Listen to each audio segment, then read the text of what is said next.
Hello and welcome to the Giant Talk podcast, brought to you by both There Be Giants and Momentus. If you've tuned in before, you'll notice we're having a bit of an upgrade. Previously, Giant Talk has been about all things OKRs, but now our focus is expanding to how strategy can be connected to results in all types of organisations.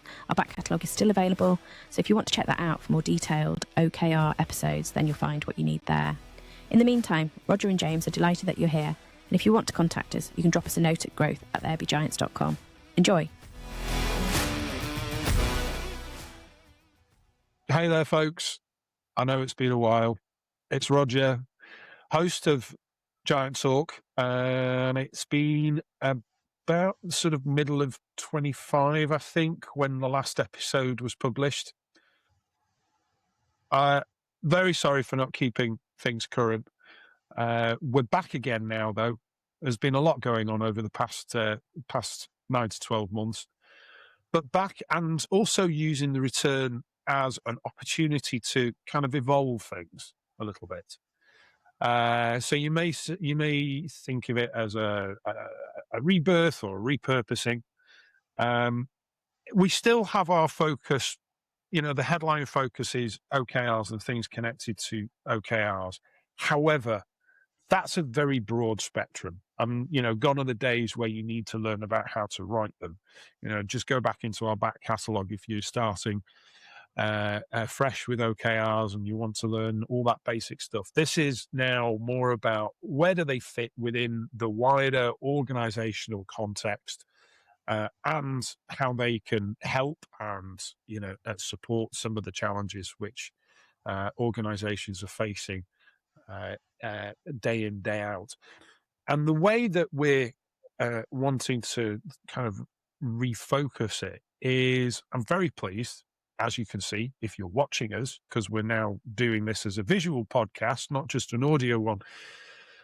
But I'm very pleased to have my good friend James from Momentus with me, who is, I'm also very pleased to say, becoming my co-host. So, James, welcome on board. Roger.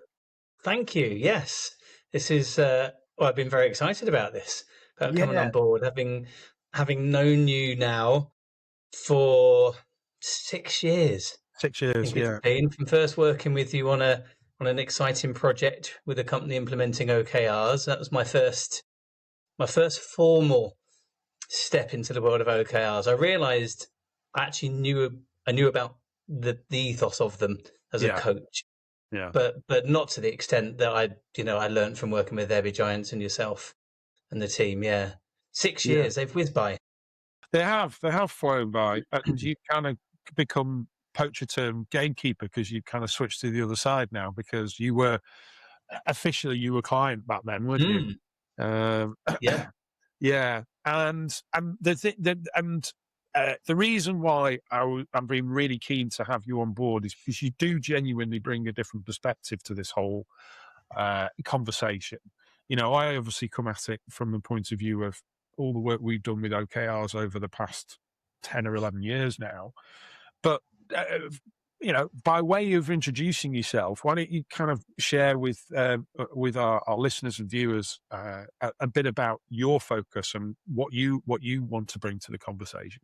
Yeah, absolutely. Yeah. So you're right. Our focus is comes from a different perspective, but obviously OKRs and performance and everything, all the good stuff that comes with it is, I think, common ground for us. So yeah, I flicked from the client side to the other side, whether that's the dark side or the light side, I don't know. But I've worked with you and the team to become an OKR master, and I think that really complemented the work that I do as part of leading my business Momentus, which is kind of in its 11th year now, where I work with organizations who are looking to improve the performance of their business, ultimately from a business performance perspective, but through their people and through being able to attract the right people, engage them, nurture them, develop them, create the right environment for them to be at their best, to operate at their best, to perform at their best, identify those that are the talents, the ones that are going to be the leaders of the future, but also might be moving on somewhere else and kind of letting them be brilliant somewhere else. But it's all through their people. And it was really clear to me when we were doing our work together how OKRs help with that. So I bring that understanding, but also, I guess, my focus around leadership capability, some of the tools and techniques, and around the importance of setting expectations, creating the space, the autonomy, the trust, and so on for people to work at their best and to embrace change, embrace transformational change. And I do that through a bit of work alongside yourselves in There Be Giants, but also through kind of training and coaching and some other bits around that. So I was just about to ask, could you give us an example of the kind of interventions which you do? And you said that kind of training, coaching, that sort of realm. Is that right? Yeah, absolutely. So probably one of the things I do most commonly is management training. We'll call it management training, but the day opens by me saying to people, you might be here with a job title as a manager, a senior manager, a team leader, a supervisor, head of, whatever it is, but you're leaders. You're leading yourself, you're leading your team, you're leading an impact on the business. And probably what features most prominently, whether it's people about to become a manager, maybe they're in their first weeks or months, they're seasoned managers who have never had the ability to work with someone around their management development, or people who are stepping into more senior management roles, perhaps their first role as a director.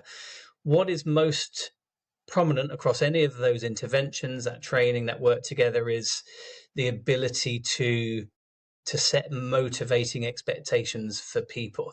And that is absolutely always my way, whether it's more formally or informally, to introduce people to the world of OKRs or the concept of OKRs from two aspects. One being, make those objectives and aims and goals motivating, bring people's hearts on board, but think about your measures, your key results, and whether you fully adopt OKRs or you stick with SMART or whatever else you might have, there is room to play. There's room to think about leading and lagging measures. And without fail, every time I introduce that concept to people and use a couple of really simple examples to bring it to life, I can see notes being furiously taken, people's eyes widening up, because they just think, I've never thought about this from a perspective other than let's look back at how we've performed, rather than let's look ahead to see what we could do to try and predict some success. Yeah. That's really good to hear. It's good to hear that obviously what you've done with us has had a further benefit for you. I'm going to put you on the spot though. Yeah. So forgive me for this. Okay. But can you share with us a project? Obviously, you don't have to name names if you don't if you don't feel that's appropriate. But can you share with us a project that you're really proud of?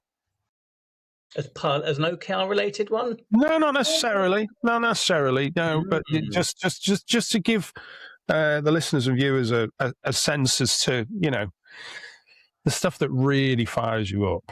Really fires me up. Great question. I think I'm going to go to a client that we've had them as a retainer for about 7 years, and we first crossed paths in 2019, so 1 year BC, as I call it now, before COVID. and I was speaking at an event, so I had a 20-minute slot to speak, and I chose to speak about just the principles of good presenting, because I'd been to a number of these events before where others who had this 20-minute slot were not using that 20 minutes well. And I thought, I want to subtly share some hints and advice around how to do it brilliantly, but also showcase myself and Momentus a bit. One of the directors of that client was there. I didn't get a chance to meet with him, but he followed up afterwards. He sent an email to say, loved listening to you, love to invite you in, talk to our chairman and our MD around what you could do around development and motivation and inspiration. And so we started the conversation the very beginning of 2020.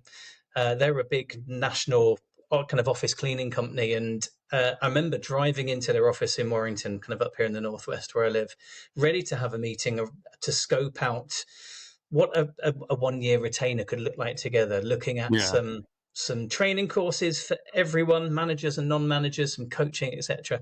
And as I was driving in, he rang me and he said, "I'm really sorry, but we've had to have a crisis meeting because of everything, all this COVID stuff. We've got thousands of cleaners everywhere. We've got to work out what we do. Can we postpone our meeting a little bit?" So I dutifully got to the roundabout, turned around, head back home with my biscuits and things that I brought to sweeten the deal. But I stayed in touch with them, and then as we got through the end of 2020, we picked up the engagement with them. We did some stuff online, and then as the years progressed, we became an integral part of the business. We were the L&D department that was never there before. Any training had always been very computer based, very skills based. It wasn't around people's capability, their leadership skills, around culture. And we implemented employee engagement with them, performance management, talent management.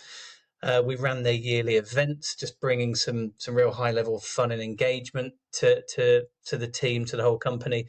And I think the reason it's a success, I think the proof point that we did a good job was pretty much this time last year. The managing director had resigned, and the chairman kind of brought us into a meeting and shared the news, shared that the managing director was leaving, and essentially said, "Will you come in and be my managing director?" Which was one of those moments of to me, essentially to me, but to two of us, to both of us, Sandra and I, that run the business, that run Momentus.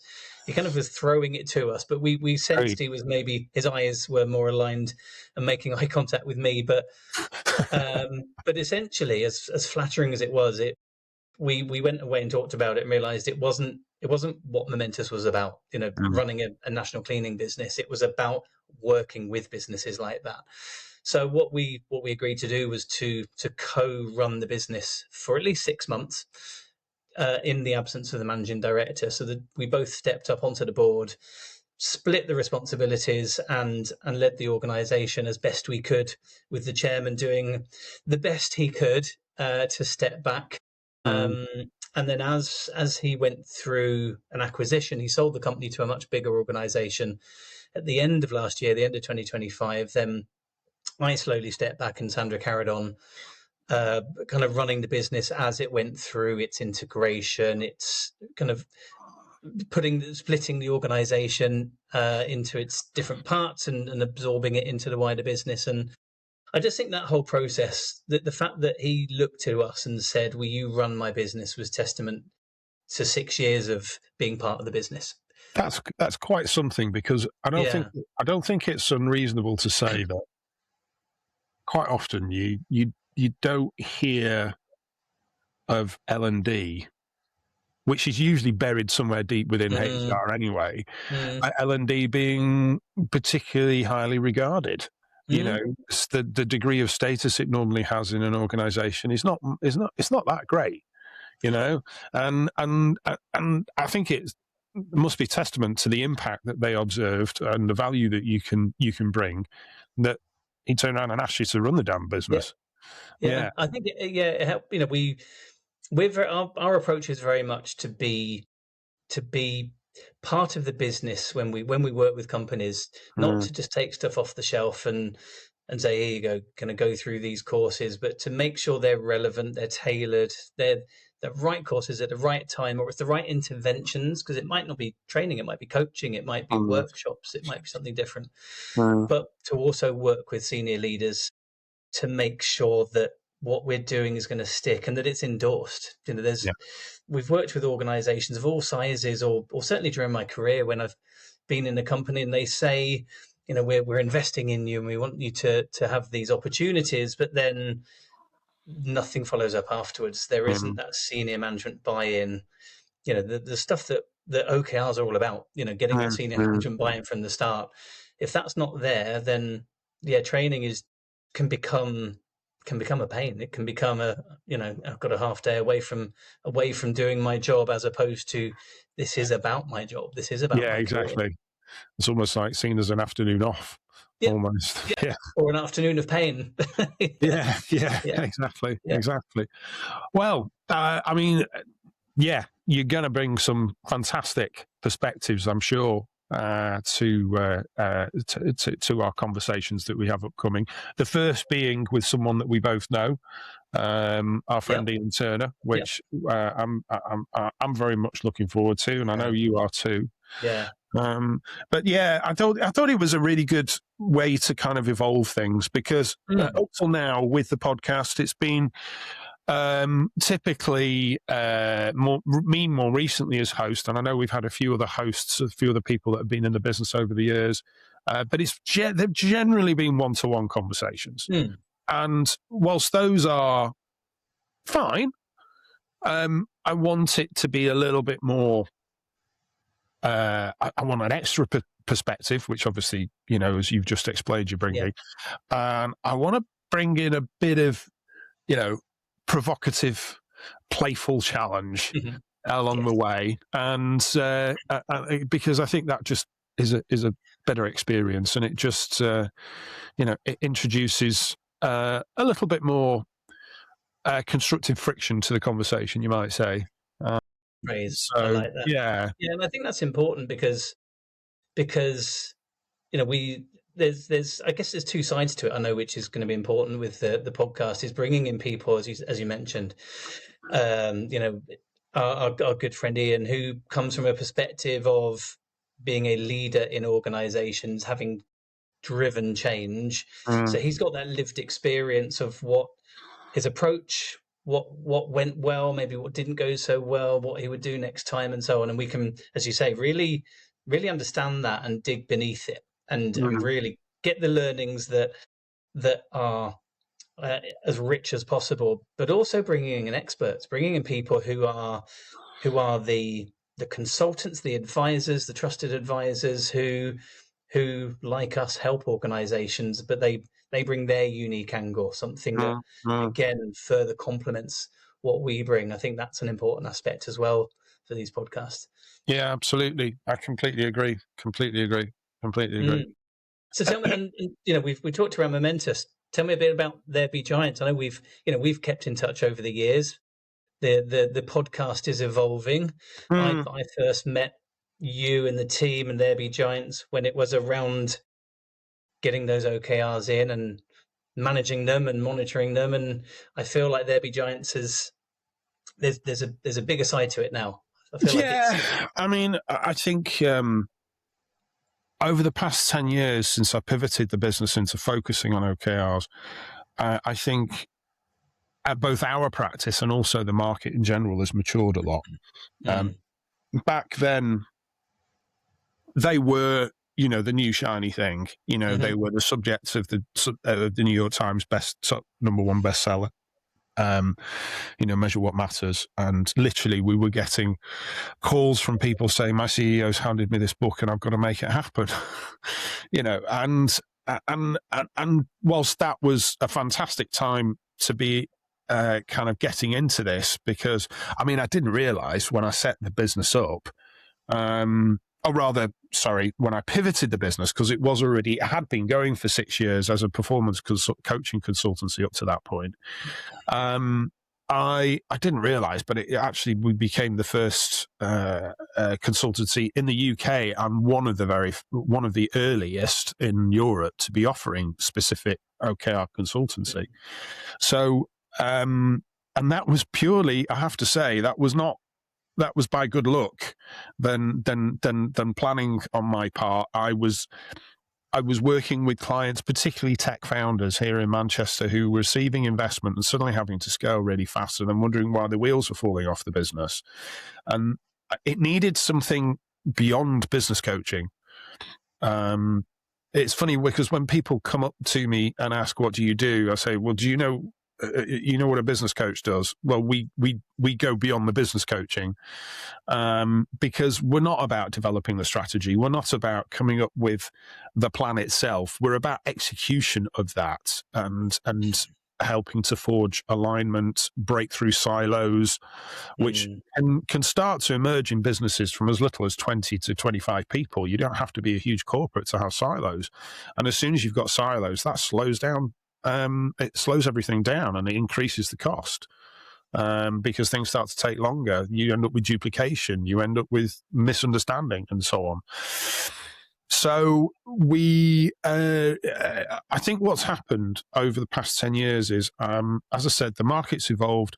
We've evolved in our method, our approach. We work at both ends of the spectrum in terms of clients. We still work at the founder-led end of the spectrum, but we also work at the larger corporate end of the spectrum. Lockdown was a point at which the corporate market really opened up for us, because you had large organizations who were coming knocking at our door saying, we've got all our teams remote now, and we haven't got the systems or the business processes with which to kind of keep them focused and give them something to coalesce and connect around. We believe OKRs can help us with that, and that was a massive opportunity to us, and it really opened things up from that point onwards. Yeah. And it proved that they could add value. So yeah, we work at both ends of the spectrum,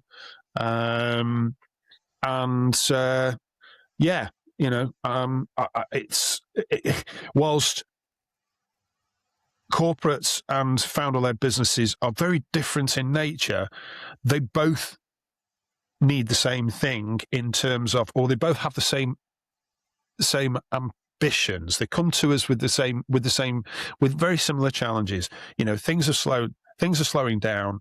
We need to we need to align our people. We need to help them understand, what matters most and what role they have to play in it, and put something light touch, not too heavy, in place that helps them keep connected and helps us collect data on how things are progressing, and so on and so forth. So those are commonalities. All right, the founder end of the spectrum, often they need to scale rapidly, so they want a framework which helps them to do that, which is perhaps that's unique to them.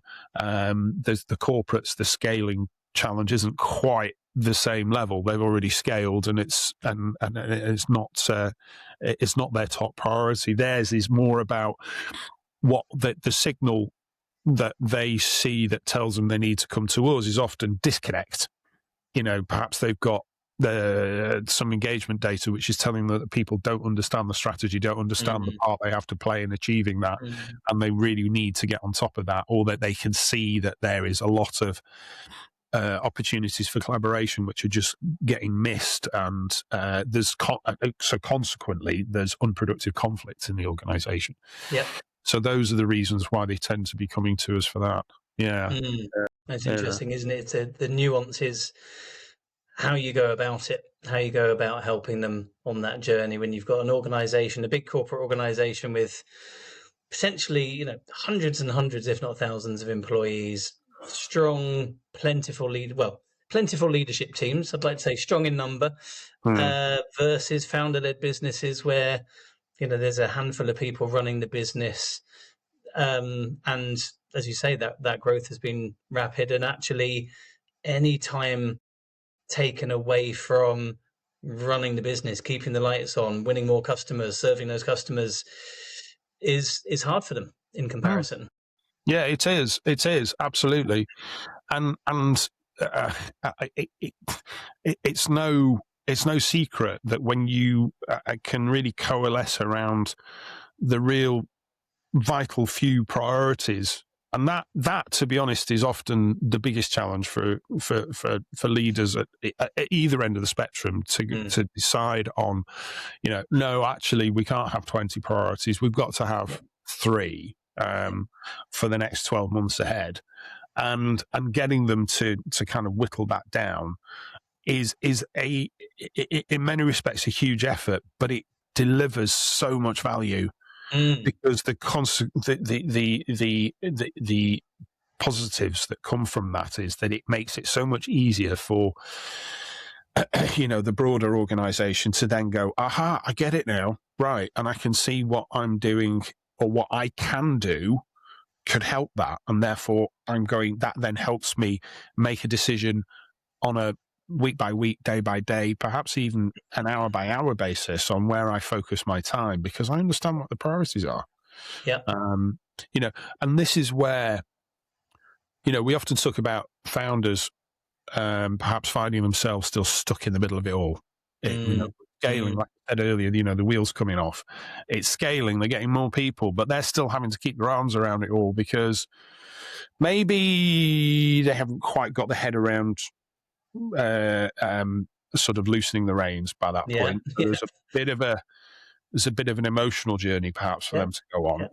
But also perhaps they just haven't got the processes or the structures in place which will enable that.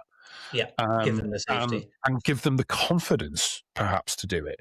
Yeah. So, you know, the putting that in place can actually help with the emotional side of it. Yeah.